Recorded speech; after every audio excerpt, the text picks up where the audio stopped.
नमस्कार, आपका स्वागत है टी.डी.ए वर्ल्ड के यूट्यूब प्लेटफॉर्म पर। आज हम लोग देखेंगे यहाँ पर ये जेई का पेपर सॉल्व करेंगे।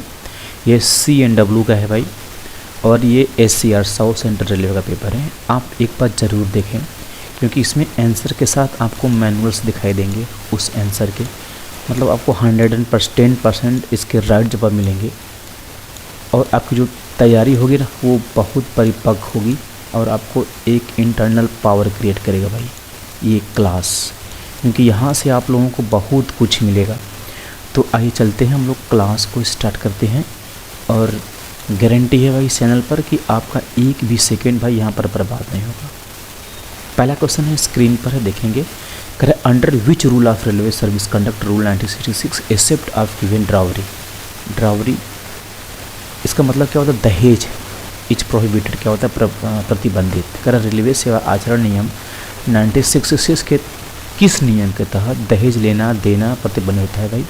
तो रूल 13A, सिर्फ इतना याद करना है आपको। रूल 13A के अंतर्गत यदि आप दहेज ले रहे हैं, दे रहे हैं, या दहेज देने में सहायता भी कर रहे हैं, तो आपके साथ रूल 30A के तहत कार्रवाई की जाएगी, जिसमें सस्पेंशन है, साथ ही साथ रिमूव ऑफ सर्विस है। सिर्फ व सिर्फ इसमें एक बात नहीं सम्मिलित किया गया है, यदि शादी में कोई आपको गिफ्ट कर रहा है, कोई उपहार आपको दे रहा है, तो वह जो है इस रूल के अंतर्गत या इस दहेज के अंतर्गत वह सम्मिलित नहीं किया जाएगा, उसमें कोई प्रतिबंध आपके लिए नहीं होगा। तो यह रूल है, ठीक है। इसको आप लोग विधिवत पढ़ लेंगे, हम PDF भेज देंगे आप लोगों को। देखेंगे यहाँ पर सिर्फ इस कॉलम को हम लोग नोट पढ़ लेंगे। शादी के समय रिश्तेदारों या दोस्तों द्वारा अपनी मर्जी से दिए गए उपहार, अपनी मर्जी से कोई दे रहा है, तो इस नियम के अंतर्गत नहीं आते हैं, याद रखें, जब तक कि वे विवाह की शर्त न हो। आगे चलेंगे, क्वेश्चन नेक्स्ट देखेंगे। इसमें नोट पॉइंट इसमें यहाँ पर दिया है कि रेलवे सेवा आचरण नियमों का उल्लंघन करने पर कड़ी विभागीय कार्रवाई हो सकती है, जिसमें निलंबन, सस्पेंशन या नौकरी से बर्खास्तगी तक शामिल हो सकती है। तो आइए चलते हैं भाई, इस प्रकार से ना आप लोग फंसें इसमें। Correct, what is the period after which electric weigh bridge need to be calibrated and certified by its and measure department.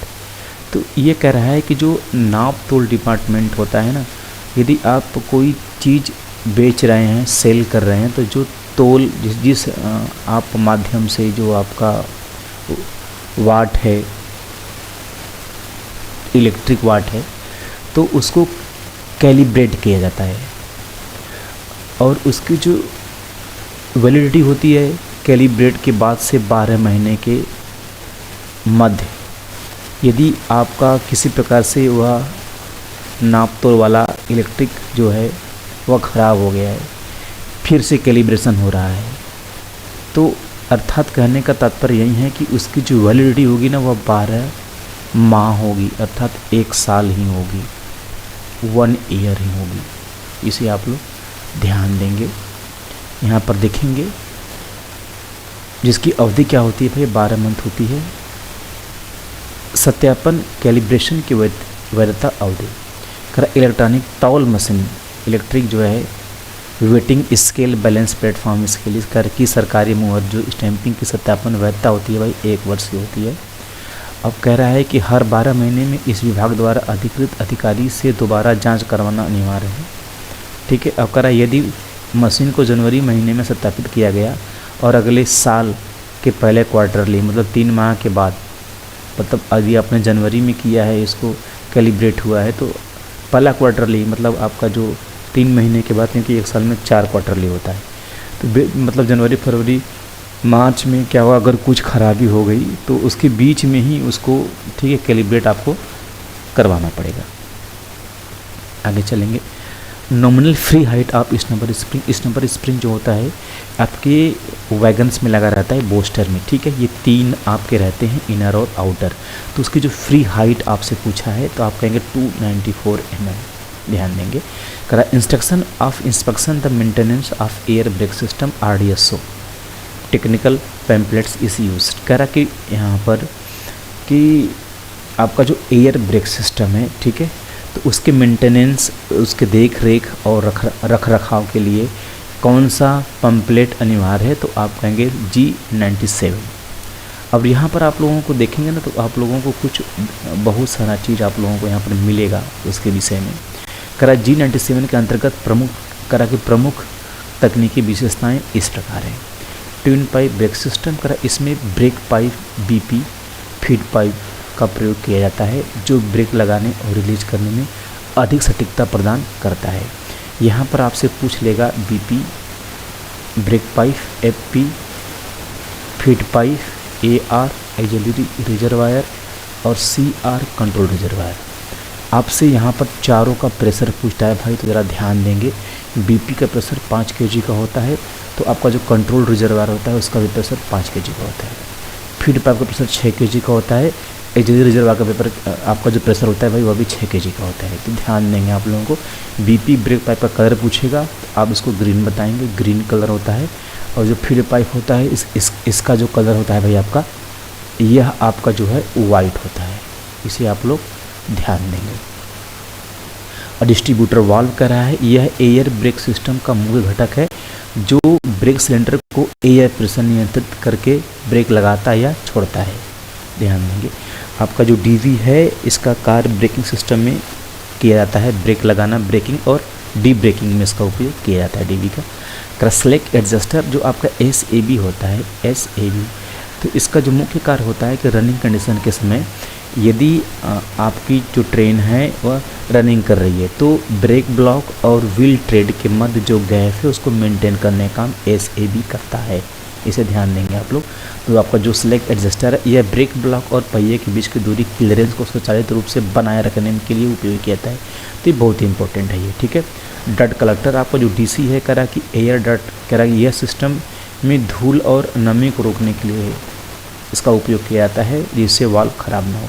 यह आपके जो सिलेंडर के अंदर जो एयर जाता है उसको छानने या उसको क्लीन करने के लिए डट कलेक्टर का उपयोग किया जाता है। ध्यान देंगे, जो आपका DC डट कलेक्टर होता है भाई, वैगन में जो होता है वह 3 वे टाइप का होता है। क्या 3 वे टाइप का होता है, इसे ध्यान देंगे। और आपका जो कोचिंग में होता है, कोचिंग मतलब जिसमें पैसेंजर आदमी यात्रा करता है, उसमें जो डट कलेक्टर होता है वह 2 वे टाइप का होता है। क्या होता है ये? 2 वे टाइप का होता है। और इनका जो मेंटेनेंस होता है वो ROH में होता है, रूटीन ओवरहॉलिंग के अंतर्गत किया जाता है। इसे भी आप लोग ध्यान देंगे। कंपोजिट ब्रेक ब्लॉक करा कि यहाँ पर ये जो कंपोजिट ब्रेक ब्लॉक होते हैं भाई, ये K type composite brake block होते हैं। इनका उपयोग हम लोग जो है कोचिंग में करते हैं। और हम लोग वैगन्स की बात करेंगे तो वैगन्स में जो है हम लोग L टाइप ब्रेक ब्लॉक का यूज हम लोग करते हैं। इसे भी आप लोग ध्यान देंगे। करेक्ट कट ऑफ एंगल का कि ये बॉल टाइप वाल्व होते हैं जो एयर लीकेज को रोकने के लिए बेहतर सीलिंग सुनिश्चित करते हैं। कट ऑफ एंगल कॉक, 2 बोगियों को यदि डिटेच करना है, अलग करना है, तो कट ऑफ एंगल कॉक से दोनों को हम क्या करते हैं, अलग कर देंगे। और cut off angle Kock feed pipe का अलग होता है, ब्रेक पाइप का अलग होता है। जो cut off angle Kock feed pipe का होगा, और ये R और L लेफ्ट और राइट के फॉर्म में होते हैं। इसे ज़रा ध्यान देंगे। जो फीड पाइप का कट ऑफ एंगल कॉक होगा उसका कलर वाइट होगा, तो फीड पाइप उस जो है फीड पाइप के कट ऑफ एंगल कॉक में फीड किया जाएगा। और आपका जो BP का रहेगा वह ग्रीन कलर का रहेगा। इसे आप लोग ध्यान देंगे। यही क्या करता है कि यह किसी भी ट्रेन के एंड से इसके जो लोकोमोटिव इंजन तक क्या करता है, प्रेशर को यहाँ पर भेजने में या संचार करने में इसका मुख्य काम होता है कट ऑफ एंगल कॉक का। अब करा G97 की मुख्य विशेषताएं, करा लीकेज परीक्षण। ब्रेक सिस्टम में 0.25 kg प्रति सेंटीमीटर स्क्वायर से अधिक दबाव ड्राफ्ट नहीं होना चाहिए। मतलब समझ रहे हैं, इसका जो लीकेज टेस्ट होता है भाई, यह 0.25 kg प्रति सेंटीमीटर स्क्वायर से ज़्यादा नहीं होना चाहिए। यदि ज़्यादा रेट से लीकेज होगा ना, तो क्या होगा, ब्रेक सिलेंडर से प्रेशर ज़्यादा निकलेगा और रनिंग कंडीशन में क्या होगा, उसमें ब्रेक लगेगा, जिसे क्या कहते हैं, ब्रेक बाइंडिंग कहते हैं। ब्रेक बाइंडिंग का मतलब यही होता है कि आप ब्रेक न लगाएं फिर भी ब्रेक लग जाए, उसे कहते हैं ब्रेक बाइंडिंग। ध्यान देंगे। ब्रेक बाइंडिंग का जो मुख्य रीज़न यही होता है कि यदि सिलेंडर से प्रेशर ड्रॉप हो रहा है, एक चीज़ ज़रा ध्यान देंगे भाई, यदि आपका सिलेंडर है इसके अंदर हवा भरा है, ठीक है, तो ब्रेक नहीं लगेगा। ध्यान देंगे। जैसे ही ये इसका यहाँ से इसका जो अंदर का हवा क्या बाहर निकल गया, तो उसके अंदर प्रेशर क्या होगा, शून्य हो जाएगा। जैसे 0 होगा क्या होगा, ब्रेक लग जाएगा। इसे आप लोग ध्यान देंगे, ठीक है। करा चार्जिंग समय, करा कि AR ऑक्सिलरी रिजर्वायर और CR को चार्ज करने के लिए तो निर्दिष्ट एक समय सीमा होती है इसमें। ठीक है। ये G97 के अंतर्गत 15 से 20 सेकेंड करा स्वचालित ब्रेक वाल्व लोको पायलट द्वारा आपातकालीन और कार्यात्मक परीक्षण होता है।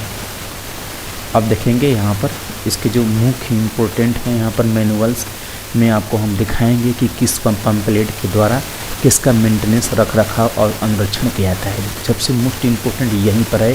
पहला G17 के अंतर्गत आपका जो बॉक्सन वैगन है उसका मेंटेनेंस मैनुअल किया जाता है। G71 के अंतर्गत टैंक वैगन में जिसमें आपका फॉस्फोरिक एसिड वगैरह है, ठीक है, उस प्रकार के जो टैंक वैगन है उनका मेंटेनेंस और अनुरक्षण रख रखाव G71 के अंतर्गत किया जाता है। इसे आपको ध्यान देंगे।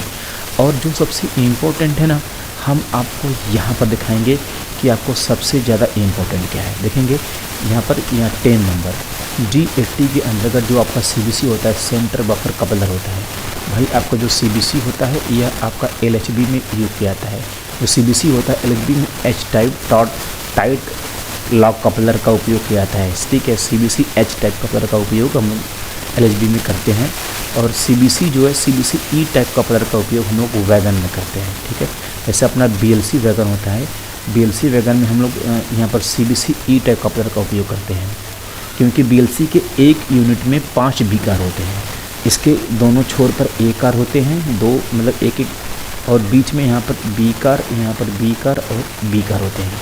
तो यहाँ पर जो वैगन में मतलब BLC वैगन में इसके एक यूनिट में जो है 5 कार होते हैं। मैंने बोला कि इसके दोनों किनारों पर A कार होते हैं। A कार में क्या होता है भाई, CBC लगा होता है। जो CBC इसमें यूज होता है वह CBC जो होता है वह E टाइप का लगा होता है, ध्यान देंगे। और जो जो इसके बाद B और जो 3 कार हैं B कार, इसमें STB होगा, जिसे कि स्लैकलेस ड्राइवर इसको हम लोग बोलते हैं। इसकी जो ऊंचाई होती है रेल लेवल से 845 mm होती है और जो CBC की जो ऊंचाई होती है 1105 mm की। इसे आप लोग ध्यान देंगे। और आपको मैं एक बात और बता रहा हूँ कि जो आपका LHB में जो CBC H टाइप और CBC E टाइप जो कपलर होते हैं, जो CBC E टाइप कपलर होते हैं, CBC E टाइप, इनका उपयोग वैगन्स के साथ लोकोमोटिव में भी होता है, इंजनों में भी इसका उपयोग किया जाता है। तो एक लाइक करिएगा आप लोग, ठीक है, यदि आपको समझ में आ रहा है तो। और जो बच्चे हमसे जुड़े हैं वो मैसेज करेंगे, उनको ये सारा चीज़ उनको भेज दिया जाएगा, नेगेटिव उनको भेजिएगा। तो G80 के अंतर्गत हम लोग जो CBC का मेंटेनेंस करते हैं ये वर्कशॉप में करते हैं, ये बहुत ही इंपॉर्टेंट है। और CBC का जो मेंटेनेंस हम लोग करते हैं जो लाइन स्टाफ होते हैं, ठीक है, तो वह G76 के अंतर्गत करते हैं भाई, ठीक है। इसे भी आप लोग ध्यान देंगे। और इसमें जो मुख्य इम्पोर्टेंट चीज़ें हैं, जो टैंक वैगन है यहाँ पर BT आपका जो यहाँ पर गैस के लिए है, आपका पेट्रोलियम के लिए है जो टैंक वैगन है, उसका मेंटेनेंस हम लोग G86 के अंदर G86 के अंतर्गत करेंगे भाई। आगे चलेंगे हम लोग।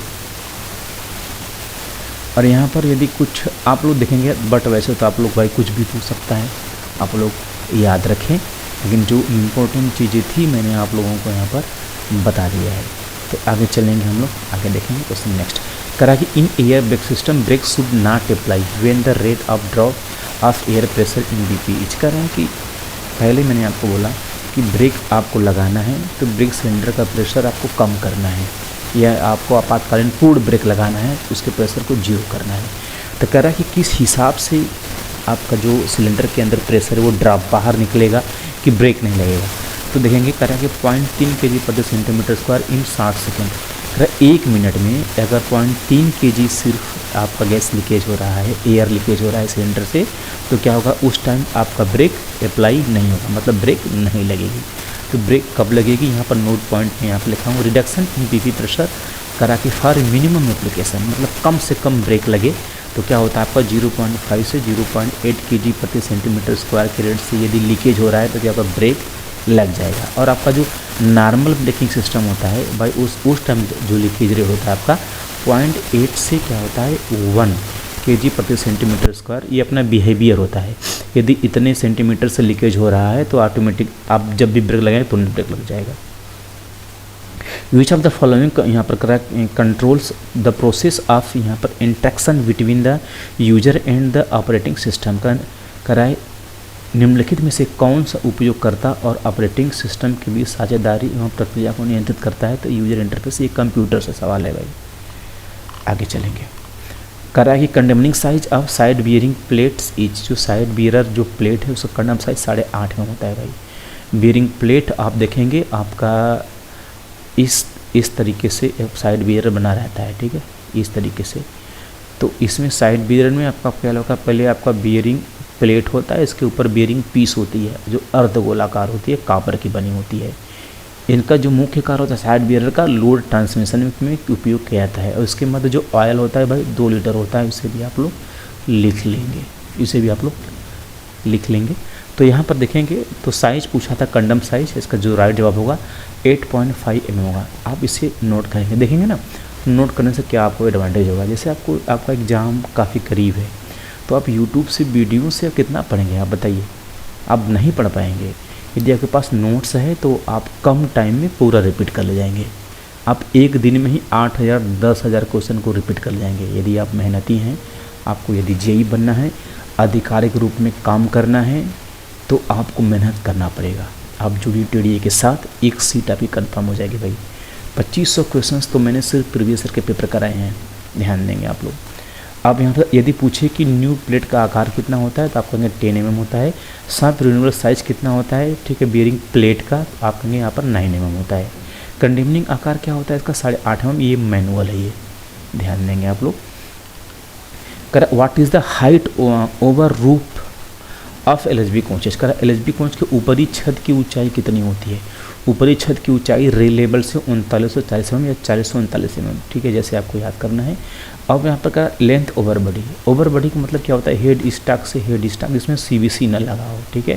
तो क्या होता है 23,540 mm होता है। यहाँ पर मैंने मीटर में भी यहाँ पर दिखा दिया है, यदि मीटर में पूछे तो आप यहाँ पर बताएंगे 23.53 मीटर होता है। लेंथ ओवर बफर, यदि आपके कोच में दोनों साइड बफर लगा है तो आप क्या बताएंगे 24,000 mm होगा या 24 मीटर होगा।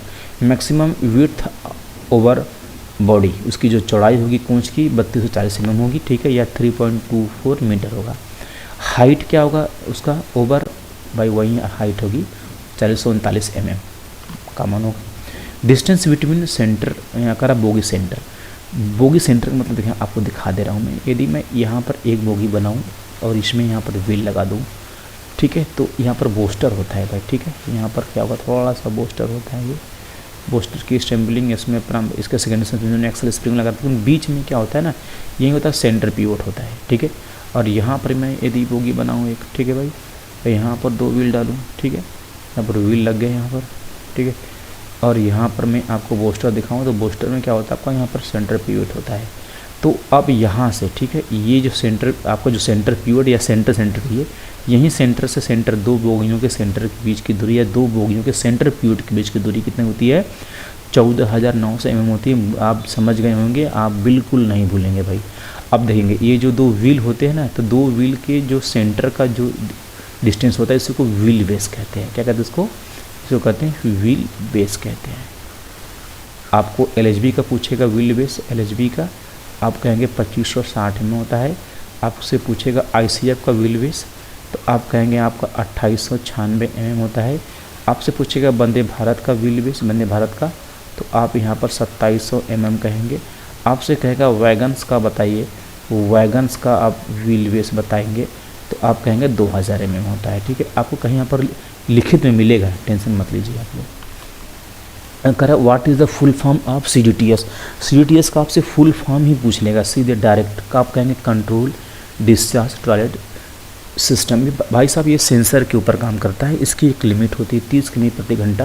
यदि प्लेटफॉर्म के पास आप देखेंगे तो ट्रेन की जो स्पीड होती है 30 किमी प्रति घंटा से बिल्कुल कम होती है। तो जो अपना सीडीटीएस होता है जिसके अंदर मल मूत्र जो होते हैं, ठीक है, उनको जो है पटरियों पर गिराने के लिए उसमें एक सेंसर लगा होता है। वह सेंसर कब ऑपरेट होता है या कब एक्टिव होता है, जब ट्रेन की स्पीड 30 किमी प्रति घंटा से अधिक होगी।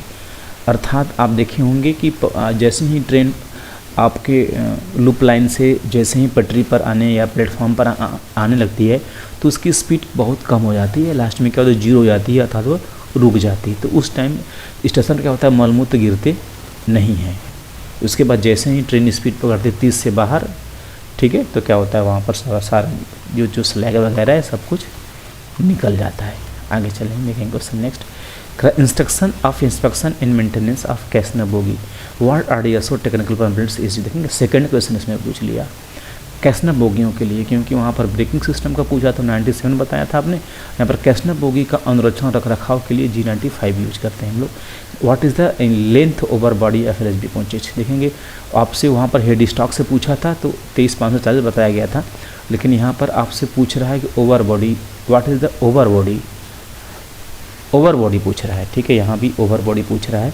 अब क्या बताएंगे 23,540 mm बताएंगे। What is the maximum brake cylinder pressure of LHB। LHB का जो प्रेशर होता है ना 3.1 kg/cm², ये आपका राइट जवाब है भाई। और कहीं आपको आंसर में दिखाई देगा, क्या दिखाई देगा 3 kg/cm², ये भी आपका राइट जवाब है, ध्यान देंगे।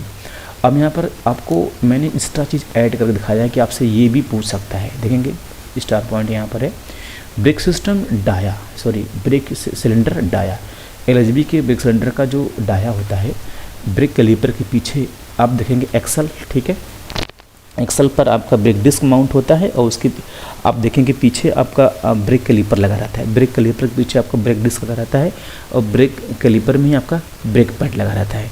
तो कहने का तात्पर्य यही है हमारे कि यदि आपसे सिलेंडर से क्वेश्चन बनाए तो हम आपको यहाँ पर बहुत सारे क्वेश्चन को ऐड करके दिखाएंगे कि आपसे जो कुछ भी पूछे ना भाई आप बिल्कुल आप विचलित नहीं होंगे। तो LHB का सिलेंडर का आपसे डाया पूछेगा 255 mm, इंच में पूछेगा आप कहेंगे 10 इंच। पिस्टन स्ट्रोक LHB का 21 mm 21 mm होता है। The diameter of bogie mounted brake cylinder, यदि BMBC का पूछेगा डाया आप कहेंगे 203 mm होता है। अगर आप ब्रेक सिलेंडर डाया आप bogie mounted brake cylinder inch में आप 8 इंच कहेंगे। अगर पिस्टन स्ट्रोक का BMBC पिस्टन स्ट्रोक कितना होता है 32 mm होता है। मैक्सिमम इसका सिलेंडर प्रेशर कितना होता है 3.8 kg/cm²। और दोस्तों इसको 3 kg के प्रेशर पर इसको चेक भी करते हैं हम लोग नॉर्मल, बट वैसे तो आप देखेंगे तो 5 kg के प्रेशर पर हम लोग इसको चेक किया जाता है। मैक्सिमम प्रेशर का 3.8 kg है, 3 kg पर भी एक्टिव रहता है। लेकिन मैक्सिमम प्रेशर पूछेगा तो आप 3.8 kg, और जो टेस्टिंग प्रेशर होता है 5 kg की स्पीड पर हम लोग उसको चेक करते हैं। ब्रेक सिलेंडर रिलीज करने के लिए C3WKE टाइप का जो DB है, ये DB के प्रकार है C3WKE। तो उनका परीक्षण के लिए जो है करा 3.8 kg/cm² से 0.4 kg तक अधिकतम ब्रेक सिलेंडर रिलीज करने का समय, ये मतलब समझ रहे हैं आप लोग। ये कह रहा है कि यदि DB जो है आपका डिस्ट्रीब्यूटर वाल्व C3WKE टाइप का है और आपके अंदर जो सिलेंडर के अंदर जो प्रेशर है 3.8 kg का है और उसको रिलीज करना है, रिलीज करके 0.4 kg तक लाना है, तो इतना इसको इतना आने में मतलब उसका जो इतना गैस है, हवा है, उसको बाहर निकलने में कितना समय लगेगा आप कहेंगे 15 से 20 सेकंड लगेगा। यही आपका आपातकालीन ब्रेक सिस्टम होता है, ध्यान देंगे। अब कह रहे हैं क्या nominal free height of snubber spring Casnub bogie 22 HS bogie is correct की कैसनर 22 HS बोगियों की स्नबर स्प्रिंग की साधारण हाइट कितनी होती है 293 mm। आगे देखेंगे यही आपका यहाँ पर है स्नबर स्प्रिंग, ये बोस्टर में फिट है। देखेंगे यहाँ पर आप लोग ये आपके ये यहाँ पर फिट है भाई। Correct Casnub 22 HS high speed bogie snubber spring की नॉमिनल फ्री हाइट जो होती है वो 293 mm होती है। अब यहाँ पर मैनुअल्स वगैरह कुछ दिए हैं, ठीक है। अब कह रहा है कि नॉमिनल फ्री हाइट 293 mm होती है। अनुशंसित कंडमिंग हाइट, ये बहुत बार बार पूछा हुआ है। यदि इस स्नबर स्प्रिंग की यदि हम लोग क्या होता है कि हम लोग जब वैगन्स के ऊपर माल लोड करते हैं ना तो स्प्रिंग सस्पेंशन करती है, तो क्या होता है धीरे धीरे उसकी जो टेंशन स्ट्रोक है ना वो कम होना चालू हो जाता है। मतलब उनके बीच जो दो कॉइल की स्प्रिंग के मध्य जो गैप होता है ना ऑटोमेटिक वो कम होना चालू हो जाता है। जब ज़्यादा लोड देंगे आप तो उसकी जो हाइट होती है वो क्या होता है वो कम होना चालू हो जाता है। तो वहीं करा हाइट जो है 278 mm या उससे कम हुआ तो क्या होगा वह आपका स्प्रिंग वो कंडम हो जाएगा, उसको सर्विस से हम लोग बाहर कर देंगे। स्प्रिंग की संख्या कितनी थी प्रति बोगी 4 स्नबर स्प्रिंग यूज किया जाता है। स्थान या बोस्टर के बीच में साइड फ्रेम कॉलम और बोस्टर के बीच घर्षण वेज के नीचे स्थित होती है, आपको दिखाया गया फोटो में वहाँ पर। करा instruction of the inspection in maintenance boxes wagon fitted Casnub bogie and twin pipe brake system. आपको देखेंगे तीसरा क्वेश्चन पूछा ये एयर ब्रेक सिस्टम, जो twin pipe air brake system आपको मैं पहले बोला बहुत ही इंपॉर्टेंट है, आप G17 के अंतर्गत किया जाता है। उसका मेंटेनेंस और उसका रख रखाव। Which equipment are not charge when DV is isolated, जब डीवी को अलग कर दिया जाए तो आपका सीआर नहीं चार्ज होगा भाई। सीआर नहीं चार्ज होगा तो क्या होगा, ब्रेक सिलेंडर चार्ज नहीं होगा, क्योंकि कंट्रोल रिजर्वायर क्या करता है, आपके ब्रेक सिलेंडर को क्या करता है, चार्ज करता है। ठीक है भाई, अब ज़रा ध्यान देंगे। यदि मैं आपको दिखाऊँ, यहाँ पर मैं आपको कंट्रोल रिजर्वायर दिखाऊँ और यहाँ पर मैं एक सिलेंडर बना देता हूँ, सिलेंडर। ठीक है, अब ये जो इसकी ज्वाइंट है ना, ये अगर ये सेम है, सीधे सीधे रहेंगे ना, तो सीआर का जो 5 kg का प्रेशर है सिलेंडर में जाएगा, ये इसको चार्ज करेगा। यदि आपको ब्रेक लगाना है ना, अभी देखिए दोनों क्या है, दोनों के दोनों ज्वाइंट है।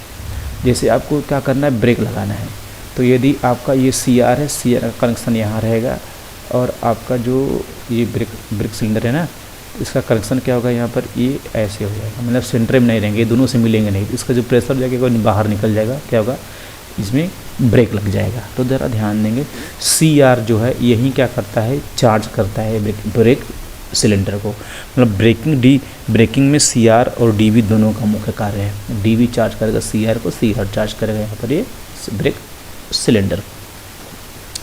करा कि for measure the diameter of ovality and taper of the journal how many location are needed. 3 location होते हैं भाई, देखेंगे 3 locations both the vertical and horizontal axis. DM का जो पावर होता है आयात भंडार खरीदने के लिए वो 50 करोड़ का होता है। आगे चलेंगे पीओएच बीजी मानी ब्रॉड गेज ब्रेक वैन। जो ब्रेक वैन आपका बीवीजेडआई देखेंगे, बीवीजेडसी और एक होता है बीवीजेडसीएम। भाई इन पर मैंने स्पेशल वीडियो बनाए हैं, आप लोग देख लेंगे। ठीक है, जो इनका जो पीओएच होता है, पीरियोडिकल ओवरहॉलिंग होता है, वो 2 ईयर्स पर होता है, आप लोग ध्यान देंगे। New diameter of the pins of 16.25 loaded bearing capacity equalising steroid, ESR बोलते हैं इसको, ESR इक्वलाइजिंग स्टेरॉयड। ठीक है, जो पिन होती है लंबी वाली, एक देखेंगे ना, इसमें 2 प्रकार के ESR यूज होते थे। पहले नॉन मॉडिफाई, ठीक है, वो ट्यूबुलर होता था, अब मॉडिफाई आ रहा है, पंखे की तरह आ रही है। तो इसके जो पिन की जो साइज़ होती है भाई, आपका 41 mm होगा। यहाँ पर देखेंगे कितना होगा, 41 mm, उसको लिख लेंगे आप लोग। कहा कि all the hangers should be tested the tensile load of.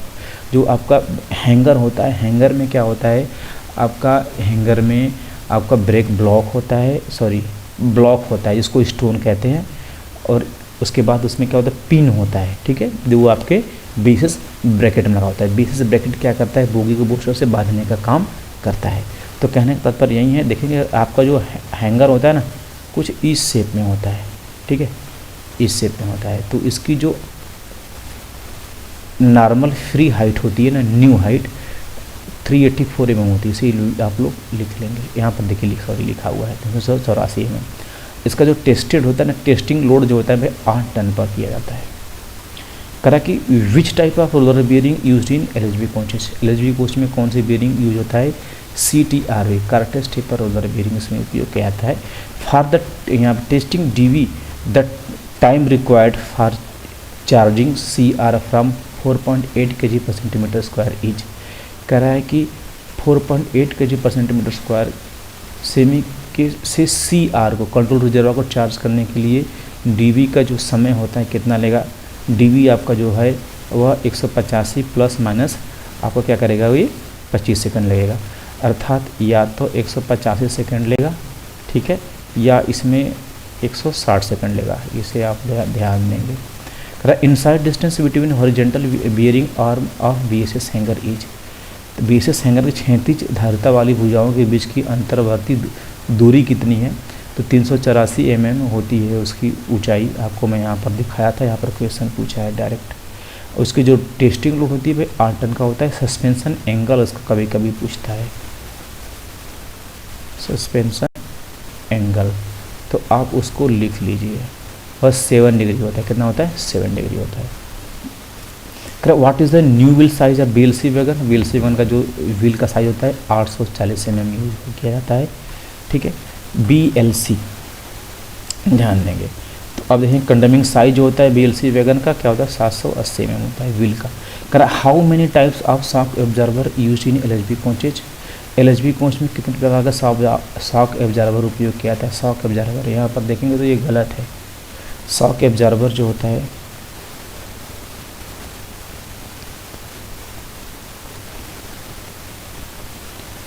अगर देखेंगे तो कंट्रोल आर्म पर, मतलब प्राइमरी डैम्पर आपका यहाँ होता है, प्राइमरी आपके 4 यूज होते हैं जो कंट्रोल आर्म पर, प्रत्येक कंट्रोल आर्म पर लगाए जाते हैं। और जो सेकेंडरी डैम्पर होते हैं, ठीक है, ये दो यूज होते हैं, बूस्टर पर लगे होते हैं 2। अब आपका तीसरा क्या होता है, तीसरा आपका होता है या डैम्पर होता है। क्या होता है आपका या डैम्पर। या डैम्पर कितने होते हैं, दोनों, 2, एक लेफ्ट और एक राइट। ये बोगी और कार बॉडी को जोड़ने का काम करती है। और जो आपका फोर्थ होता है, ये आपका जो फोर्थ होता है भाई, यह आपका होता है लेटरल डैम्पर। क्या होता है आपका यहाँ पर, लेटरल डैम्पर होता है। और ये एक यूज होता है, लेटरल डैम्पर कितना होता है, यूज होता है। लेकिन वंदे भारत में 2 लेटरल डैम्पर यूज होता है। वंदे भारत में कितना, 2 यूज होता है। तो देखेंगे ना 9 टोटल यूज होंगे, 4 2 6 2 8 1 9, कितने 9 डैम्पर आपके यूज होते हैं, ठीक है, एक बोगी में। और आपके पूरे एक कोच में 2 ट्राली आएगा तो कितना होगा, 9 दूना के 18 होंगे। ये सवाल पूछा है, देखेंगे यहाँ पर करा के। प्राथमिक vertical damper, primary vertical damper, ये एक्सल बॉक्स और बोगी फ्रेम के बीच लगा होता है जो ट्रैक के अनियमितताओं से आने वाले झटकों को कम करता है। ये क्या करते हैं, इनका मुख्य काम सस्पेंशन में क्या आता है और राइडिंग इंडेक्स को इन लोग इंक्रीज करते हैं। माध्यमिक मतलब सेकेंडरी वर्टिकल डैम्पर और माध्यमिक लेटरल डैम्पर। देखिए यहाँ पर लेटरल डैम्पर आपका है, यहाँ पर या डैम्पर है। तो देखिए 4 टाइप हो गया ना, 1 2 3 और 4। आप पहले बोल रहे 4 पार्ट होते हैं, तो ये इनका गलत रहेगा, 4 रहेगा। आगे चलेंगे। ये हाइड्रोलिक डैम्पर्स होते हैं जो ऊर्जा को अवशोषित करते हैं। एलएचबी बोगी में प्रत्येक बोगी कुल 9 डैम्पर्स, प्राइमरी 4 आपको पहले बोला, सेकेंडरी कह रहा है 3 नहीं, सेकेंडरी 2 होता है, सेकेंडरी 2 और या डैम्पर 2 और आपका लेटरल डैम्पर क्या होगा 1। टोटल कितने हो जाएंगे आपके यहाँ पर, 9 हो जाएंगे। अब करा ये कोच 160 से 200 किमी प्रति घंटा तक गति पर सुरक्षित संचालने के लिए ज़रूरी है। एलएचबी कोचों में वर्टिकल, लेटरल और या डैम्पर का उपयोग किया जाता है। देखेंगे यहाँ पर ब्रॉड गेज, ट्रैक गेज, बड़ी लाइन रेल पथ का गेज होता है, 1600 क्षेत्र में होता है, ठीक है। और जो 1600 क्षेत्र में होता है इसमें आपका देखेंगे अपना एलएचबी, आईसीएफ, वंदे भारत और वैगन, क्योंकि हम लोग एक ही ट्रैक पर चारों टाइप के ट्रेनों को हम लोग चला रहे हैं। तो देखेंगे यहाँ पर मीटर गेज जो होता है उसकी जो चौड़ाई होती है 1000 mm होगा। नैरो गेज होता है भाई 762 mm। नैरो गेज की जो डायमेंशन है बार बार पूछा है, इसको हम लोग पहाड़ी क्षेत्र में यूज करते हैं, माथेरन वगैरह, सिक्किम वगैरह, हिमाचल वगैरह में ये हम लोग नैरो गेज के गाड़ियों का हम लोग उपयोग करते हैं, ये कम चौड़ी होती हैं। करा कि after Indo German modification in coaching stock what type of bushes be to use for brake gear components. जो ब्रेक गियर अपने होते हैं, ठीक है, ब्रेक बिंग, फिश प्लेट के type, composite brake block, brake hanger, तो इनमें बूस एक यूज होता है, ठीक है। वो भाई सेल्फ लुब्रिकेंट बूस होता है, उसमें ऑयल ग्रीस तेल लगाने की ज़रूरत नहीं होती है, ठीक है। और होता है नायलॉन 66। अब देखेंगे क्या है आपका, नायलॉन 66 है ये। तो अब करा इंडो जर्मन मॉडिफिकेशन के बाद कोचिंग स्टॉक में ब्रेक गियर के घटकों के लिए नायलॉन 66 या नायलॉन बूस का उपयोग किया जाता है। ये बूस पारंपरिक स्टील बूस की तुलना में अधिक टिकाऊ व स्वच्छ चिकनाई, सेल्फ लुब्रिकेटिंग वाले होते हैं और इन्हें बार बार ग्रीसिंग करने की आवश्यकता नहीं होती है। आगे चलेंगे, ठीक है। The type of drug clutter use in the bogie mounted passenger coach में 2A टाइप का यूज होता है। क्वेश्चन पूछा है आपको, मैंने पहले वहाँ पर बताया था एक्सटर्नल के लिए।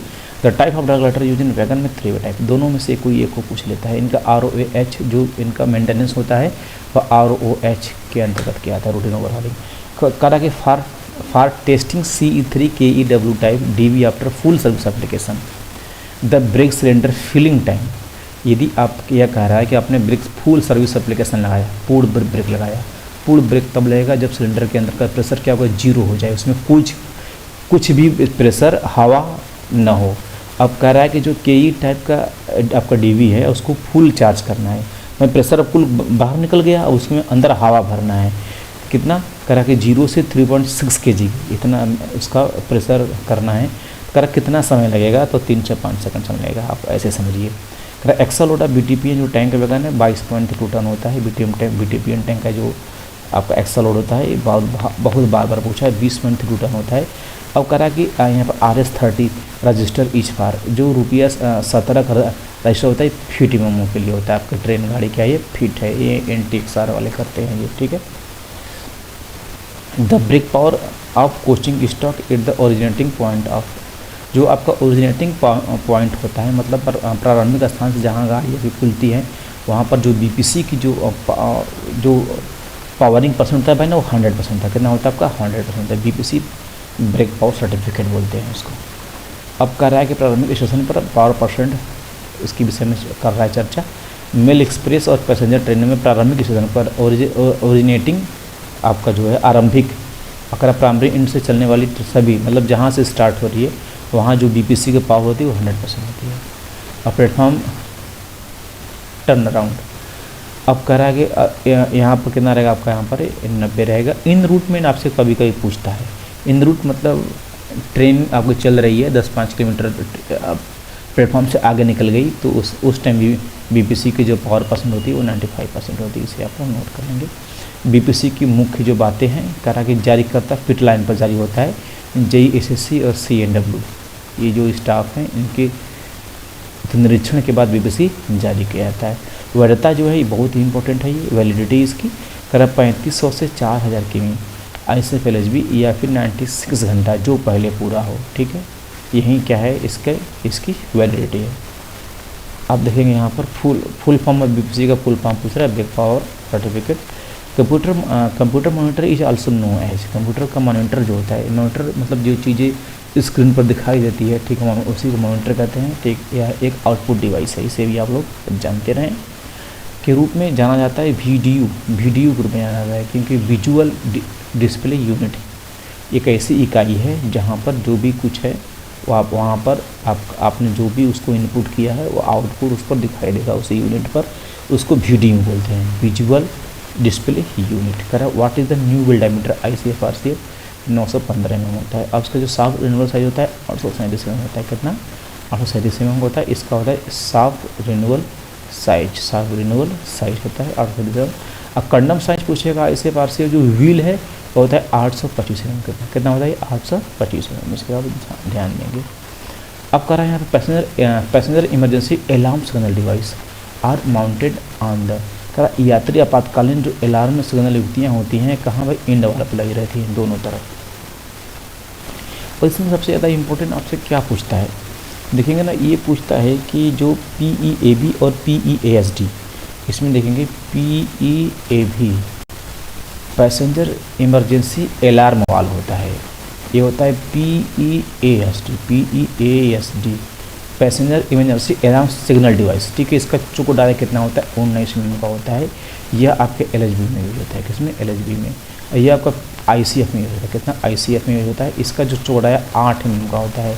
जो आपका जो गार्ड का अलार्म चेन पुलिंग, जो गार्ड का होता है, गार्ड के ब्रेक वैन का, जो गार्ड का ब्रेक वैन GBV बोलते हैं इसको, गार्ड ब्रेक वैन, ठीक है। उसका जो चौड़ाया होता है वो भी 8 mm का होता है। इसे भी आप लोग नोट कर लेंगे, ये बहुत ही इंपॉर्टेंट है। और इसको रिसेट कहाँ से करते हैं, इसको देखिए, इमरजेंसी जो ब्रेकिंग सिस्टम होता है, जैसे चेन पुलिंग कहते हैं, ये करना एक अपराध है। इसे हम लोग आपातकाल, जैसे ट्रेन में आग वगैरह लग गई या फिर कुछ ऐसी घटनाएं हो गई, उसी समय हम लोग क्या कर सकते हैं, चेन पुलिंग कर सकते हैं, क्योंकि यह एक कानूनन जुर्म है। ये नहीं आपको जहाँ उतरना है आप ट्रेन की चेन पुलिंग कर दें, आपको जुर्माना के साथ आपको जेल भी हो सकती है। और आपने जहाँ से चेन पुलिंग किया है उसको वहीं से रिसेट किया जाएगा। जहाँ से चेन पुलिंग करेंगे वहाँ पर एक आवाज़ आएगी सी की तरह से, ठीक है। फिर वहाँ से आप उसको रिसेट करेंगे, फिर ट्रेन आपकी आगे जाएगी। इसे आप ध्यान देंगे, तो हम ये भेज देंगे, आप लोग पढ़ लेंगे। जैसे रिसेट करना है सब कुछ बता दिया गया है कि what is the choke diameter of guard emergency brake van, बहुत ही इंपॉर्टेंट, ये पूछेगा, ये बहुत बार पूछा है, 8 में बताएंगे आप। इससे जुड़े क्वेश्चन आपको यहाँ पर दिखाएंगे। करा what is the weakest link of centre buffer couplers, जो आपका CBC होता है, सेंटर बफर कपलर का सबसे कमज़ोर कड़ी। वीकेस्ट लिंक मतलब सबसे कमज़ोर कड़ी क्या होता है, नक्कल होता है। अब नक्कल से जो सबसे इम्पोर्टेंट क्वेश्चन है ना, पहला यही है, पहला क्वेश्चन ही बार बार पूछता है। नक्कल का नोज वीयरिंग जो लिमिट होता है, घिसाव सीमा कितनी होती है, 10 mm होती है नक्कल। ठीक है भाई, और आप लोग ये सब पढ़ लेंगे, आगे चलेंगे। कह रहा कि permissible variation in wheel tread diameter of 4 wheel trolley in ICF same axle on BG broad gauge in while turning the wheel. अब देखेंगे कह रहा है सेम एक्सल, एक्सल देखिए ये एक्सल हो गया, तो सेम एक्सल पर जो इस तरीके से आपका ये व्हील डिस्क बोलते हैं या चक्का बोलते हैं, तो इन यदि एक ही यहाँ पर एक ही एक्सल है आप, तो इनकी जो इधर आपका डिस्क, इधर आपका जो व्हील का चक्का लगा है, इनके डाया में भाई 0.5 mm का अंतर होता है। यदि आपका देखेंगे यहाँ पर 2 व्हील बना दूँ मैं, तो 2 व्हील बना दूँ, तो इस व्हील और इस व्हील का डाया के अंदर 5 mm का कितना होता है, 5 mm।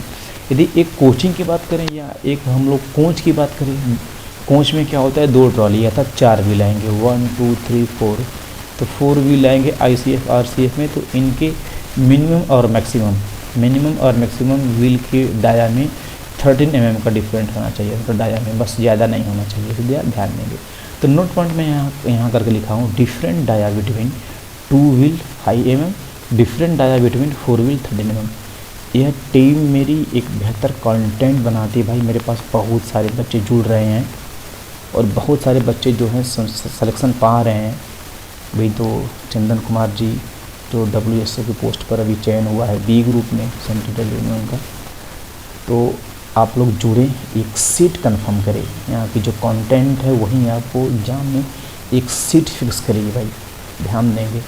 Total number of the berth your second class sleeper 3 tier is, द्वितीय श्रेणी के स्लीपर 3 टायर में कुल कितने बर्थ होते हैं, 72 बर्थ होते हैं। The ELV device indicator plate show, ELV उपकरण संकेतक प्लेट पर क्या दर्शाता है, येलो एम्प्टी ब्लैक लोडेड। तो ELV का जो फुल फॉर्म है वहीं यहाँ पर पूछ रहा है, तो येलो एम्प्टी ब्लैक लोडेड।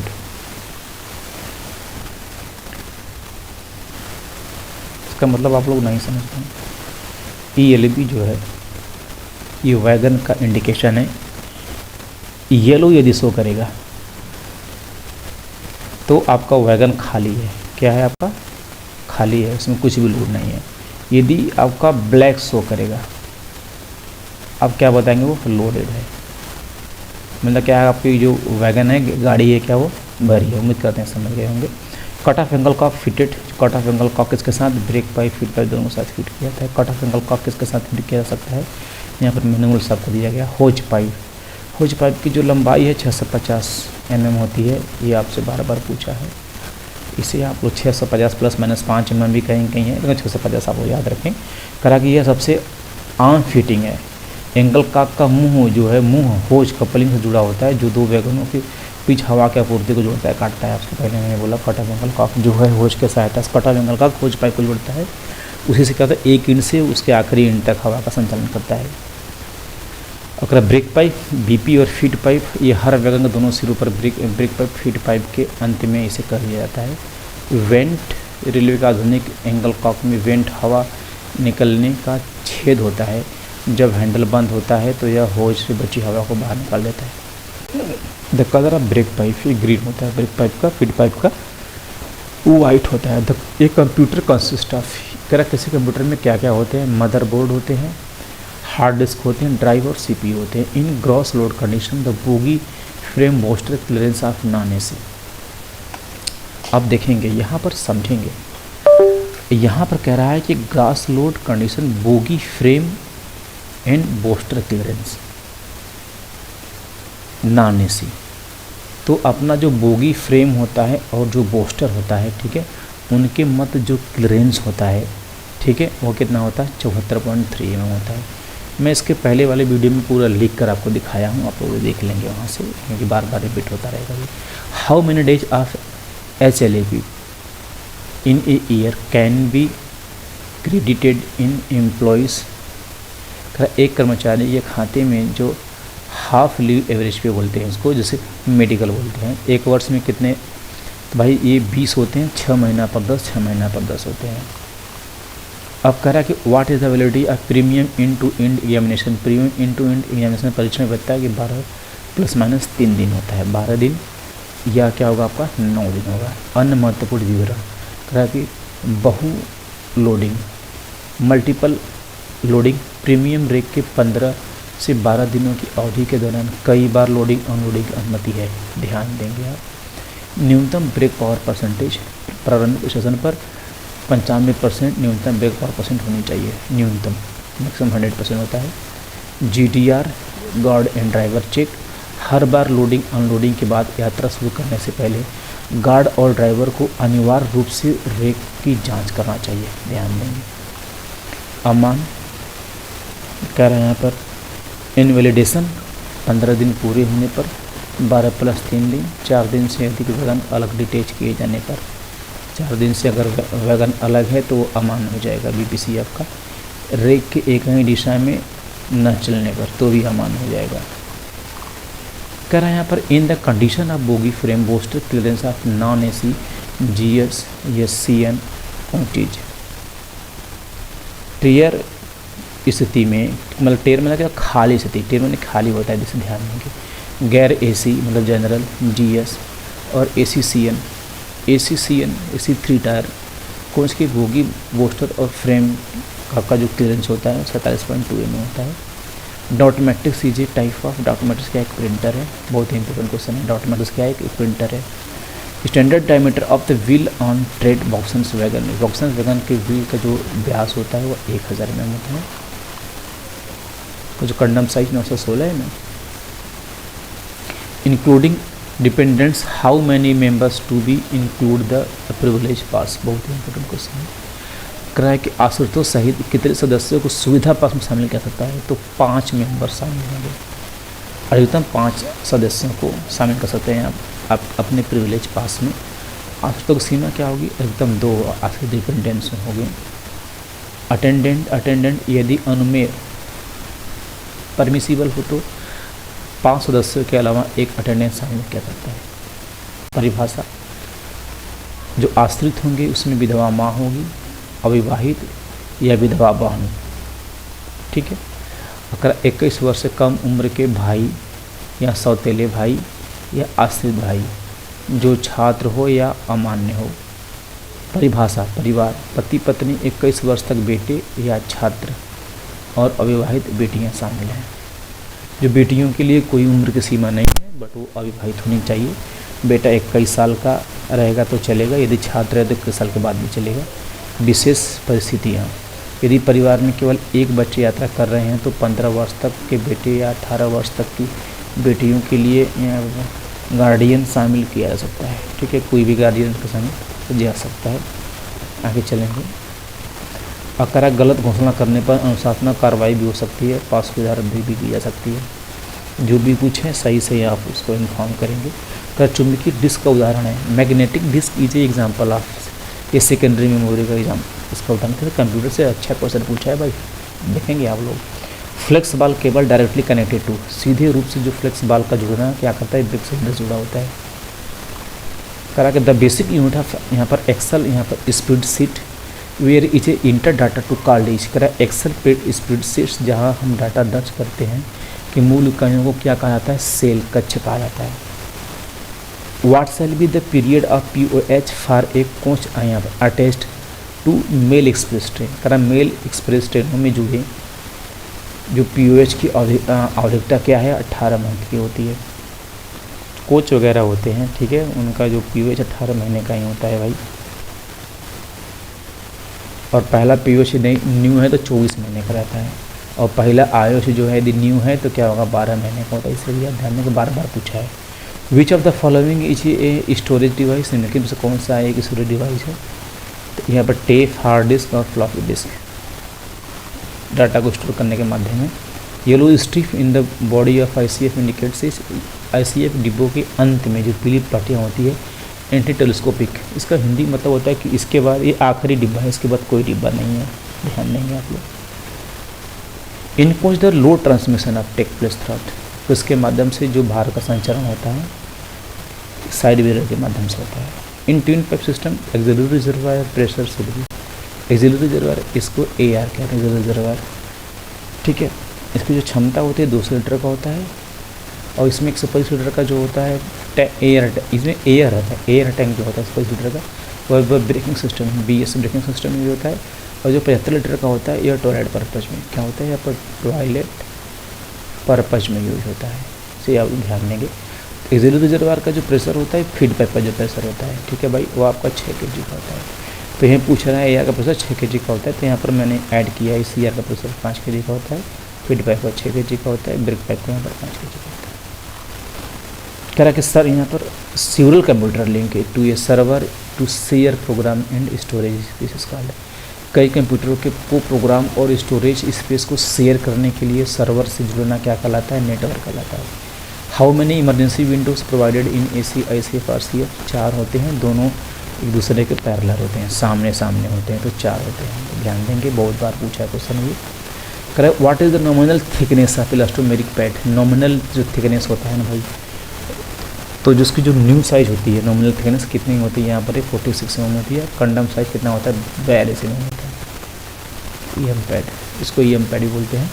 कह रहा है कि which web browser is developed by the Google के द्वारा कौन सा ब्राउज़र डेवलप किया गया है, क्रोम डेवलप किया गया है। देख रहे हैं कंप्यूटर से बहुत अच्छा क्वेश्चन बनाया है, 7-8 क्वेश्चन बना चुका है। A female railway employ shall be entitle to maternity leave for. कह रहा एक महिला रेलवे कर्मचारी कितने दिनों के लिए मातृत्व अवकाश पाने की हकदार है, 180 दिन। अब यहाँ पर कह रहा यहाँ पर मेल नहीं भाई, यहाँ ए मैन रेलवे रहेगा, a man railway servant may be granted पर paternity leave having survival children. कह रहा एक पुरुष रेल कर्मचारी को कितने बच्चे होने पर पितृत्व अवकाश दी जाती है, 2 बच्चे, 2 बच्चों तक मिलता है, 15 दिन का मिलता है भाई, ठीक है, ध्यान देंगे। करा यहाँ पर in air brake empty stock end to end goods rake after in uploading should be offered for examination before.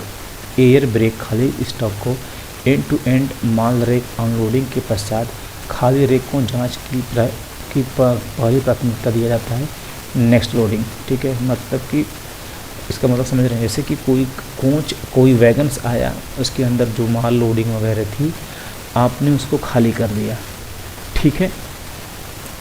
अब उसके बाद उसकी जो जांच पड़ताल होगी ना, तो नेक्स्ट लोडिंग से पहले उसका किया जाएगा प्राथमिकता जांच जो भी की जाएगी। तो खाली होने के बाद यदि दोबारा लोडिंग कर रहे हैं तो उससे पहले उसका सब कुछ जांच पड़ताल किया जाएगा। कह रहा in empty load device handle is kept loaded position of empty wagon, the result will be. यदि खाली वैगन की लदान स्थिति पर खाली लदान उपकरण हैंडल जो है उस पर छोड़ दिया जाता है, रखा जाता है, तो परिणाम क्या पाया जाता है, ब्रेक बाइंडिंग पाया जाता है। ब्रेक बाइंडिंग की समस्या क्या होती है, विवरण जो है करा कि अधिक ब्रेक पावर के कारण ब्रेक शू पहिए पर बहुत जोर से चिपके रह जाते हैं, जो रिलीज नहीं होते हैं, ये भी काम हो सकता है। और जो परिणाम क्या होगा इससे वैगन को खाली होने के बावजूद खींचने में इंजन पर अधिक भार लगता है। अगर जो वैगन्स वगैरह हैं उसके अंदर जो माल है खाली कर देंगे, ब्रेक लगा है, तो इंजन को पावर ज़्यादा लगेगा, क्योंकि उस जो ब्रेक ब्लॉक है चिपका है व्हील से। संक्षेप में खाली वैगन में लोडेड हैंडल रखने से, लोडेड हैंडल उसका जो हैंडल होता है देखेंगे घुमाने वाला, तो जरा ध्यान देंगे, लोड अनलोड करने के लिए देखेंगे गोल गोल सा हैंडल लगा रहा है दोनों साइड। तो कह रहा है कि व्हील स्किडिंग, फ्लैट स्पॉट और ब्रेक बांधने की समस्या हो सकती है यदि हैंडल को लोडेड स्थिति में आपने रखा है तो। Wear limit of draw hook pin hole is, draw hook pin hole की घिसाई सीमा कितने, 3 होती, बहुत इंपॉर्टेंट क्वेश्चन है।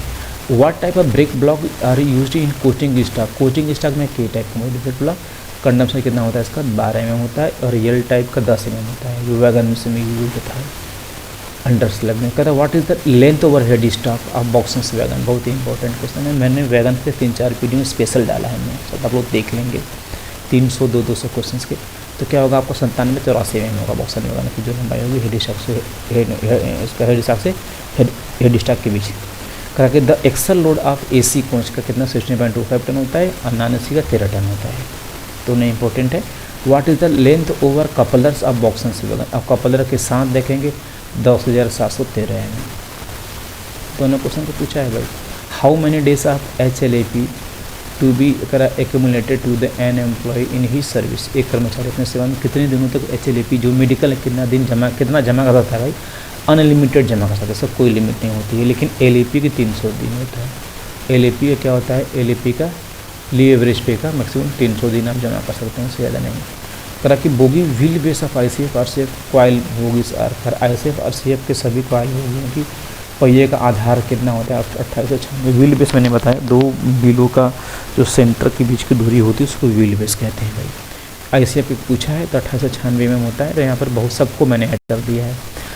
यदि आपसे LHB को पूछे पहिए 60 है, वंदे भारत पूछे 2700, वैगन पूछे वैगन का 27 हम 2000 में। तो what is the capacity of air tank, air tank की क्षमता कितनी 200 लीटर का होता है। The full form of EOG का विस्तार होता है इंड ऑन जनरेशन।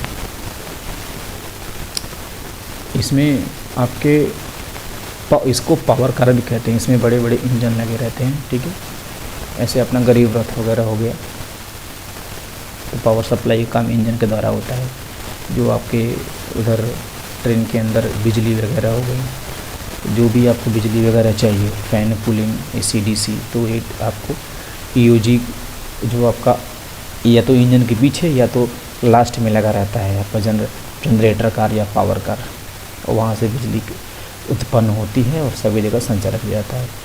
एक तरह if DB is having leakage in A coaching train, यात्री गाड़ी में यदि DB का रिसाव हो तो क्या कर DB को आइसोलेट करते हैं, उसको अलग कर देते हैं, डिटेच कर देते हैं, गाड़ी जाएगी। DB का मतलब क्या होता है, इसको डिस्ट्रीब्यूटर वाल्व कहते हैं। यह वह वाल्व है जो ब्रेक पाइप BP के दबाव के आधार पर ब्रेक कोच के ब्रेक को लगाने, अप्लाई या छूने में काम करता है, ठीक है। आइसोलेट क्यों करते हैं, वाई आइसोलेट, अच्छा क्वेश्चन है। यदि किसी कोच का DB खराब हो जाए, ब्रेक जाम हो जाए, ब्रेक बाइंडिंग या हवा का रिसाव लीकेज हो, तो उस कोच के DB को आइसोलेट कर दिया जाता है। आइसोलेट कर देंगे तो इससे समस्याएं क्या होंगी, समाप्त हो जाएंगी। DB को हटा देंगे, अलग कर देंगे, डिटेच कर देंगे। कैसे करें, हाउ, कोच के नीचे DB के पास एक आइसोलेटिंग कॉक होता है जिसे घुमाकर DB को मुख्य एयरलाइन से अलग कर दिया जाता है। विधि में लिखा गया है। इफेक्ट क्या पड़ेगा, प्रभाव, जिस कोच का DB आइसोलेट किया जाता है उस कोच में ब्रेक नहीं लगेंगे, लेकिन ट्रेन की अन्य सभी बोगियों में ब्रेक काम करते रहेंगे और ट्रेन चल सकती है।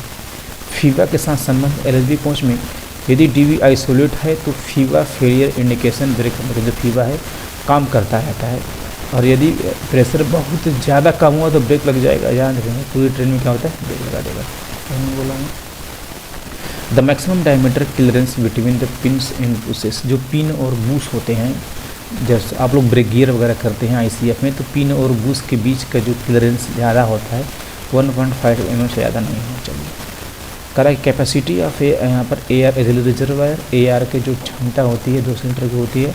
ब्रेकिंग सिस्टम में 125 लीटर और टॉयलेट सिस्टम में 75 लीटर यूज करते हैं। अब करा यहाँ पर what is the diameter of branch pipe attached to PEAB, PEAB से जुड़ी शाखा पाइप जो ब्रांच पाइप होता है उसकी जो डाया कितना होता है 20 mm होता है। What is the diameter of branch pipe each between PEAB PST, जो PEAB passenger emergency alarm valve और passenger emergency alarm signal device के मध्य जो ब्रांच पाइप होता है दोनों के मध्य, उसका व्यास 10 मीटर होता है, 10 mm होता है। बहुत बार पूछा, ये NER में पूछा था, याद रखेंगे आप लोग। जो ब्रांच पाइप सिर्फ PEAB से अटैच्ड है उसका 20 mm है, लेकिन जो PEAB और PESD के बीच में है, ठीक है, उसका जो ब्रांच पाइप है वो 10 mm है। की डिटेल्स यहाँ पर रिगार्डिंग PEAB PESD, ठीक है। Branch pipe PEAB to PESD दोनों के बीच जब रहेगा तो 10 mm रहेगा। ब्रांच पाइप जो है सिर्फ जो PEAB से रहेगा तो 20 mm का रहेगा। PEAB का चौड़ाई 8 mm का होता है, और गार्ड जो आपका गार्ड है, ठीक है, उसके भी इमरजेंसी अलार्म आपका जो है, जो गार्ड का इमरजेंसी ब्रेकिंग सिस्टम है उसका भी चौड़ाई 8 mm का होता है, इसे भी आप लोग ध्यान देंगे। टार्क वैल्यू ऑफ कॉर्टरेज टेपर उधर बियरिंग कैप स्क्रूज, तो आपका जो CTRB का जो कैप स्क्रू है, ठीक है, उसको बियरिंग को जो है टाइट लॉक करने के लिए जो टार्क रहेगा आपका 40 kN का रहेगा। During full service application brake यहाँ पर pipe pressure is drop to, क्रैश सेवा के पूर्ण अनुप्रयोग के दौरान ब्रेक पाइप का दबाव घट जाता है 1.5 kg तक घट जाता है, इतना ही रहेगा उसके अंदर प्रेशर। मतलब समझ रहे हैं, मतलब इसकी इस रेट से प्रेशर कम होता है 1.5 kg पर सेंटीमीटर स्क्वायर के रेट से क्या होता है, दबाव कम होगा, लीकेज होगा तो क्या होगा, पूर्ण प्रेशर लग जाएगा। आप जब 0.5 से 0.8 तक रहेगा लीकेज kg पर सेंटीमीटर स्क्वायर तो आप नॉर्मल लगेगा, मतलब बहुत कम ब्रेक लगेगा। और आपका सर्विस में जब रहेगा तो 0.8 से 1 kg का लीकेज रहेगा, ड्रॉप रहेगा, तो आपके सर्विस एप्लीकेशन मतलब आप हमेशा ब्रेक लगेगा। ये आपका लीकेज रेट है। लेकिन जैसे ही आप देखेंगे 1 से 1.5 kg पर सेंटीमीटर स्क्वायर के रेट से ड्रॉप होगा तो इस केस में क्या होगा, पूर्ण ब्रेक लग जाएगा, पूर्ण फुल सर्विस एप्लीकेशन। अब देखेंगे यहाँ पर करा कि ब्रेक सिलेंडर फिलिंग टाइम 0 से 2 करा कि यहाँ पर अगर आपका सिलेंडर खाली है तो 0 से 3.6 kg का प्रेशर फिल होने में उसको 18 से 30 सेकंड लगेंगे। तो आप देखेंगे 3.2 जो है maximum brake cylinder pressure 3.8 kg बहुत बार पूछा है, ठीक है। अब करा लीकेज टेस्ट, जो लीकेज टेस्ट होता है एप्लीकेशन, तो वहाँ पर जो जॉइंट होते हैं ना, वहाँ पर सॉप वाटर जो साबुन और पानी के घोल को मिलाकर हम वहाँ पर चेक करते हैं, लीकेज रहेगा तो बुलबुला उठेगा। अब करा कि brake cylinder release time from the brake cylinder pressure कराएं कि इम्पिटी जब होगा फॉर 0.8 kg से 0.4 kg, मतलब 0.8 kg प्लस माइनस यदि है तो ये मतलब कहने का तात्पर्य यही है कि किसी सिलेंडर में 3.8 kg का फुल प्रेशर है, अब उसको लीकेज हो, उसको भाई पूरा निकालना है। अब कहाँ तक निकालना है, 0.4 kg तक यदि इतना ड्रॉप करना है तो कितना समय लगेगा, 45 से 60 सेकंड लगेगा।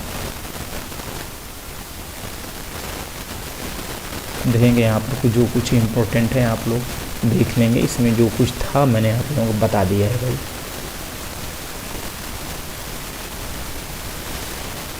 आगे चलेंगे। हाँ, ये 7.1 नंबर ये बहुत ही इंपॉर्टेंट है। जो सेंसिटिविटी टेस्ट होता है तो brake pressure drop at the rate of 0.6 kg in 6 second, 0.6 kg पर सेंटीमीटर स्क्वायर इन 6 सेकेंड होता है ये BP pressure drop sensitivity test में। अब यहाँ पर PESD स्टैंड फॉर, PESD का फुल फॉर्म पूछा है यहाँ पर, passenger emergency alarm signal device. देखिए इसको बार बार चर्चा किया गया, सेवा क्वेश्चन पूछा है यहाँ पर। अब कर द यहाँ पर ELD handle, empty load handle device बोलते हैं इसको, एम्प्टी लोड हैंडल डिवाइस। करा etch kept on loaded position of empty wagon, the result will be, यदि खाली वैगन में करा ELD हैंडल को लदान स्थिति में रखा जाए। जो हैंडल होता है उसको लदान और खाली स्थिति में रखा जाता है, मतलब खाली स्थिति में और लदान स्थिति में। लदान स्थिति में हैंडल को छोड़ देंगे, भले उसके अंदर माल नहीं है तो क्या होगा, ब्रेक बाइंडिंग हो जाएगा। येलो इंडिकेट करेगा तो खाली है, ब्लैक इंडिकेट करेगा तो लोड है। When brake is manually released by QRV, which pressure will be vent out. जब QRV द्वारा मैनुअल रूप से ब्रेक को रिलीज किया जाता है तो कौन सा दबाव बाहर निकलेगा, CR pressure, control reservoir pressure क्या होगा, बाहर निकल जाएगा। क्विक रिलीज वाल्व बोलते हैं QRV को। In air brake coach PEAB and PESD is connected to, air brake coach में PEAB और PESD के साथ BP से जुड़े रहेंगे, क्योंकि जैसे ही आप चैन पुलिंग करेंगे तो BP का प्रेशर ड्रॉप होता है ना। तो PESD चोक डायमीटर डिटेल्स यहाँ पर most important, choke diameter. The choke diameter in the passenger emergency alarm valve PEAB installed in LHB coaches for alarm chain pulling, ACP alarm chain pulling has a diameter 19 mm का होता है। Function होता है when the alarm is activate, जब alarm activate होगा the PEAB handle is pulled, PEAB handle को खींचेंगे। Which opens the emergency exhaust valve, emergency exhaust valve खुलेगा और जो प्रेशर रहेगा वेंटिंग हो जाएगा, माने गिरना शुरू हो जाएगा BP प्रेशर 19 mm के चोक डाया से। अगर कॉसिंग ए रैपिड का या continuous drop in the BP pressure, लगातार एक हैवी रेट से क्या होगा, प्रेशर ड्रॉप होगा। 19 mm के ब्याज से आपका जो चोक है, और ब्रेक लग जाएगा क्योंकि प्रेशर जीरो हो जाएगा। Emergency brake accelerator, when an emergency brake is applied, जब आपको आपातकालीन ब्रेक लगाना है, the BP accelerator is valve vent BP pressure through, जो आपका वही है बीपी प्रेशर जो है क्या होगा आपका निकलेगा, बाहर निकलेगा। The exhaust port is insure faster progression in the brake application through the train, मतलब भाई यदि ब्रेक एक्सीलरेटर यदि आपने दबाया है तो क्या होगा कि आपका जो प्रेशर है वो बहुत तेज़ी से ड्रॉप होगा और पूरे ट्रेन में क्या होगा वो आपका ब्रेक लग जाएगा। एच पर railway board inter effective percentage of wagon in open line, each करा कि रेलवे बोर्ड के अनुसार खुली लाइन में वैगनों की अप्रभावित परसेंट कितनी होती है, 2.5% होती है। अप्रभावित मतलब इतनी परसेंट वैगनों पर कोई प्रभाव नहीं पड़ता है, क्योंकि अगर ये आप ऐसे ही खोल दिए हैं बारिश मौसम मौसम में तो उनका जो कोडर लाइफ होता है कम होता है, क्योंकि इसके अंदर क्षरण चालू हो जाता है। Maximum validity for a privilege पास, पहले 5 महीने था, अब 4 महीने हो गया है। यहाँ पर जारी करने की संख्या, राष्ट्रपत्र अधिकारी जो है उसको 6 सेट मिलता है निःशुल्क पास, जो PTO आपका है ये 4 सेट मिलेगा। अराजपत्रित अधिकारी जो है 5 वर्ष की सेवा में, अगर वो अराजपत्रित अधिकारी है मतलब ग्रुप सी या कर्मचारी है तो 5 साल की सेवा तक उसको 1 सेट मिलेगा और PTO में 4 मिलेगा। 5 वर्ष से अधिक जैसे पूरा हुआ तो उसको 3 सेट मिलेगा AC का पास, 4 सेट PTO में रहेगा। कुछ नहीं है इसके अंदर। करा फुल फॉर्म ऑफ स्पॉट्स का full form self propelled accident relief train होता है। The most common input device for computer is used, computer के लिए आम उपयोगी इनपुट डिवाइस कौन से, कीबोर्ड है। कीबोर्ड के माध्यम, इनपुट मतलब कोई आदेश वगैरह देना कंप्यूटर में, तो इनपुट ही एक बेहतर माध्यम है। हु इज द यहाँ पर competent authority of to sanction study leave to the यहाँ पर ऑफिसर्स बोर्ड, यहाँ पर फॉरेन कंट्री, अधिकारियों को विदेश प्रदेश में अध्ययन करने के लिए अवकाश स्वीकृत करने के जो सक्षम अधिकारी कौन है, रेलवे बोर्ड है। व्हाट इज द यहाँ पर MI stand for, BOXN MI करा कि MI बॉक्सन MI में MI का अर्थ करा मॉडिफिकेशन हुआ नहीं था।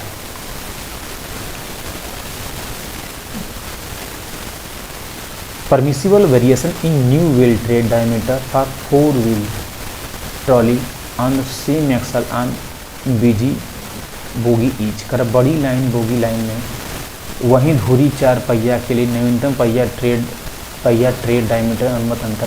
क्वेश्चन बस घुमा फिरा के पूछ रहा है। 0.5 mm सेम एक्सल रहेगा तो भाई 4.5 mm रहेगा, ठीक है, क्योंकि यहाँ पर सेम एक्सल की बात, सेम एक्सल आप पढ़ेंगे पूरा नहीं पढ़ेंगे। गेट पास जो है आपके 2 नंबर पर होते हैं, जो गेट पास बनते हैं, कोई मटेरियल आपको बाहर ले जाना है, ठीक है, तो आप उसको क्या करेंगे, 2 प्रतियों में आपको गेट पास बनेगा। In air brake end to end करा कि rake after examination validity of BPC remain up to the, air brake end to end rake में BPC की वैधता जांच के पश्चात बनी रहती है। डेस्टिनेशन गंतव्य पॉइंट स्थान तक जब तक पहुँच न जाए तब तक वैलिडिटी रहेगी। ये नहीं कि आपका 96 घंटा हो गया बीच स्टेशन पर ही, वहाँ पर पिट लाइन पर नहीं पहुँची, तो ऐसा नहीं है। उसकी जो वैलिडिटी रहेगी गंतव्य स्थान तक, जहाँ उसका आखिरी जगह है वहाँ तक जाएगी वो। टेयर वेट ऑफ बॉक्सन वैगन, इस तरह बॉक्सन वैगन खाली टेयर वजन कितना होता है, 22.47 से 23 टन के मध्य होता है। देखेंगे बॉक्सन वैगन के विषय में यहाँ पर संपूर्ण जानकारी आपको दिया गया है। ट्रैक गेज होता है बॉक्सन वैगन का, ये 16 क्षेत्र में होता है। Length head stock to head stock आपको 9784 में होगा। Height for rail level 3233 mm रहेगा। विड्थ जो चौड़ाई रहेगी 32 mm रहेगी। बोगी सेंटर जो रहेगा 6524 mm रहेगा। टेयर वेट खाली वजन कितना रहेगा 23.32 टन रहेगा। और कैरिंग की जो कैपेसिटी रहेगी वो 58.08 टन रहेगा। कपलर कौन सा यूज होगा इसमें, CBC नॉन ट्रांजिशन टाइप का कपलर इसमें यूज होगा। बोगी टाइप क्या रहेगा, कैसनम 22 NLB या 22 HS बोगी इसमें यूज किया जाएगा।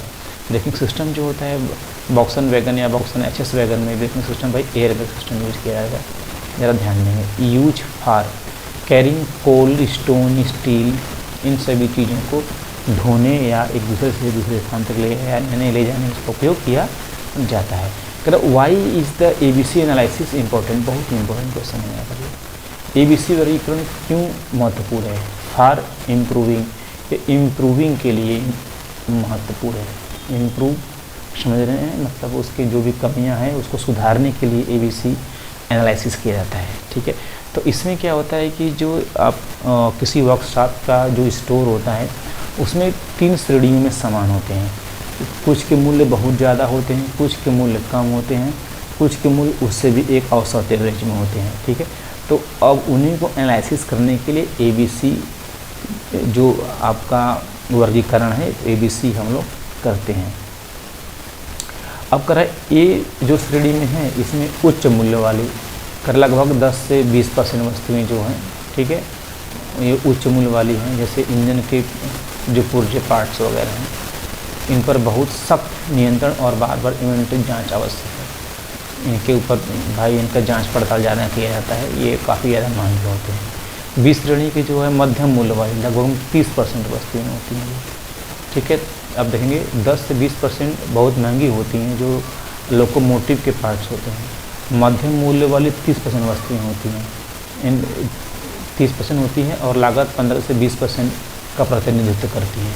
अब ये लागत का 70 से 80% समझ रहे हैं आप लोग। लागत मतलब यदि 50 लाख का 50 करोड़ का GM सर ने कोई माल खरीदा है तो 70 से 80% जो पैसा लगा है वो तो लग गया सिर्फ इंजन के पुर्जे वगैरह खरीदने में।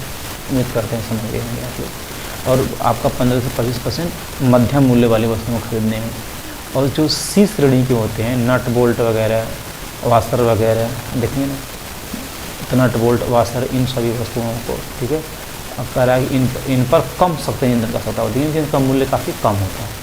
परसेंट देखेंगे जो बहुत महंगी होती हैं इनकी क्वांटिटी भी कम होती है, 10 से 15%। मध्यम मूल्य वाले 30% होती है। अगर 30-20-50% ये हो गए। और जो C श्रेणी वाले होते हैं ये खुद अकेले 50 से 60% होते हैं, क्योंकि ये बहुत आयात में इनका उपयोग किया जाता है और ज़्यादा महंगे नहीं होते हैं। इनका जो लागत होता है ना, और पूरे जैसे आपने 50 करोड़ का माल खरीदा है तो 50 करोड़ में सिर्फ 10 या 5 से 10% रुपये ही लगाएंगे आप। ठीक है, उतने में ही आपको यहाँ पर आधा सामान मिल जाएगा 50%। उम्मीद करते हैं आप लोग समझ रहे होंगे। करा के the wheel gauge is measured, wheel gauge को नापा जाता है the distance between flange of 2 wheel on same axle. Wheel gauge अगर आप दिखाएं, यहाँ पर मैं एक्सल बना दे रहा हूँ, यहाँ पर मैं व्हील बना दे रहा हूँ। तो व्हील गेज जो होता है, ठीक है, ये यहीं से जो व्हील फ्लेंज होते हैं इनके अंदर के बीच की दूरी को हम लोग क्या कहते हैं, व्हील गेज कहते हैं। तो व्हील गेज जो होता है देखेंगे वह 1600 स्टैंडर्ड होता है, इससे ऊपर 1601 होता है, मैक्सिमम कितना होता है 1602 mm होता है, मिनिमम कितना 1 mm कम रहता है 1599 mm। तो यहीं पर 4 टाइप के आपको व्हील गेज होते हैं। The control reservoir is mounted on, नियंत्रण जलाशय को मुहाने पर लगाया जाता है, कॉमन पाइप ब्रैकेट पर लगाया जाता है। क्या control reservoir CR। Those official whose mother tongue कर in South Indian language can seek admission in which course. जिन अधिकारी कर्मचारियों की मातृभाषा जो है, कर्मचारी अधिकारियों की मातृभाषा दक्षिण भारतीय भाषाएं हैं, जैसे कन्नड़ वगैरह वहाँ की भाषाएं हैं, और किस पाठ्यक्रम में लेगा प्रवेश भाई, तो प्रबोध में लेगा। मतलब ऐसा कर्मचारी जो साउथ इंडियन से बिलोंग कर रहा है, उनकी जो भाषा है कन्नड़ वगैरह तमिल वगैरह है, तो उनका जो एडमिशन होगा वो प्रबोध नामक पाठ्यक्रम में होगा। चंडीगढ़ कम सेंटर जो आपका चंडीगढ़ है वो किस क्षेत्र के अंदर आता है, रीजन B के अंदर आता है। गोवा कम सेंटर, गोवा जो है आपका ये रीजन C के अंदर आता है। बहुत पूछा है, मैंने मैनुअल्स इस पर दिया है, आप लोग देख लेंगे, हिंदी का क्लास मैंने अपलोड किया है। और मैंने एक देखेंगे ना, एक LHB का एक बेहतर इसमें कंटेंट एक वीडियो में डाला है, शायद 300 क्वेश्चंस का होगा, बहुत हावर्स गया है उसका, कई हज़ार घंटे गए हैं, आप लोग देख लेंगे ध्यान से, बहुत ही इंपॉर्टेंट क्लास है। विच कमिटी यहाँ पर review the progress made in the यहाँ पर propagation of Hindi in a particular ministry department. किसी मंत्रालय विभाग में हिंदी के प्रचार प्रसार हुई प्रगति की समीक्षा कौन सी समिति करती? हिंदी सलाहकार समिति करती है। हिंदी सलाहकार समिति जो है इसकी समीक्षा करती है कि कौन से प्रचार प्रसार में इसका और डेवलपमेंट इसको किया जाए। अब देखेंगे यहाँ पर 10, 5, 15, 2, 17 कह कि what are 9 article covered under part 17 of constitution. संविधान के भाग 17 में आने वाले सभी अनुच्छेद कौन से हैं? 343 से 351 तक। Which is the elementary Hindi course prescribed for central government employ. केंद्रीय सरकार के कर्मचारियों के लिए तो निर्धारित प्रारंभिक हिंदी पाठ्यक्रम कौन सा है? तो प्रबोध है भाई। What is the percentage of grace mark given in non Hindi speaking employ. जो हिंदी नहीं बोल पाते हैं नॉन स्पीकिंग, उनको यदि किसी प्रारूप लेखन और काव्य ग्रंथ, निबंध, वाक्य लेखन में यदि वो प्रतिभागी हैं, उनको ग्रेस मार्क के रूप में 10% नंबर दिया जाता है। ध्यान देंगे आप लोग। Name of categories of employees on the basis of their mother tongue for home Hindi training is not required. कर्मचारियों को उस कोटि का नाम बताइए जो उसकी मातृभाषा के आधार पर उसे हिंदी प्रशिक्षण आवश्यक नहीं है। तो कैटेगरी ए, कोटि 1 या कोटि क के जितने भी कर्मचारी हैं उनका प्रशिक्षण हिंदी में नहीं होगा। Who chair the first railway Hindi सलाहकार समिति कॉन्स्टिट्यूशन इन 1973 कह रहा है 1973 में गठित प्रथम रेलवे हिंदी सलाहकार समिति के अध्यक्ष कौन थे? ललित नारायण मिश्र थे। Those official whose mother tongue in Hindi can seek admission in which course. जिन अधिकारी कर्मचारियों की मातृभाषा हिंदी भाषा है वो किस भाषा में प्रवेश ले सकते हैं? तीनों में लेंगे, वो प्रबोध, प्रविड़ और प्राज्ञ। तो क्लास भाई यहीं तक ख़त्म होती है। ठीक है, यदि किसी प्रकार से आप हमसे जुड़ना चाहते हैं तो मेरे यहाँ पर एक नंबर दिया गया है 8799191206, इस पर आप लोग कॉन्टैक्ट कर सकते हैं।